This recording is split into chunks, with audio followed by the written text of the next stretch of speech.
আগের দিন আপনাদেরকে আমি বাসক পাতা দেখিয়েছিলাম, যেটার রস খেলে বলেছিলাম যে কাশির খুব উপকার হয়। আজকে দেখাচ্ছি যে বাসক পাতার রসটা আমি তৈরি করেছি। দেখুন কি সুন্দর সবুজ রঙের জলটা হয়েছে। এটা হচ্ছে সবুজ বাসক, ওই জন্য সবুজ রঙের জল হয়েছে। আর এটা তার মধ্যে যষ্টি মধু দিয়েছি এক টুকরো, এটাকে ফুটিয়ে সেদ্ধ করেছি। এই জলটা রেখে দেব, এই জলটা অল্প অল্প করে রোজ খাওয়াবো বাচ্চাকে। এটা খেলে ভীষণ ভালো কাশির পক্ষে, একদম কাশি কমে যাবে। আপনারা বাড়িতে একটু চেষ্টা করে দেখবেন, যদি উপকার পাবেন তো আমাকে জানাবেন অবশ্যই। বেশ কিছুক্ষণ ফোটাবেন জলটা, তাহলে এরকম এই কালারটা যেই বেরিয়ে যাবে তখনই বুঝবেন যে জিনিসটা তৈরি হয়ে গেছে।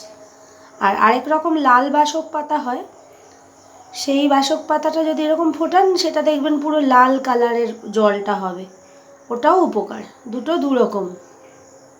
এই দেখুন পাতাটা পুরো সেদ্ধ হয়ে গেছে।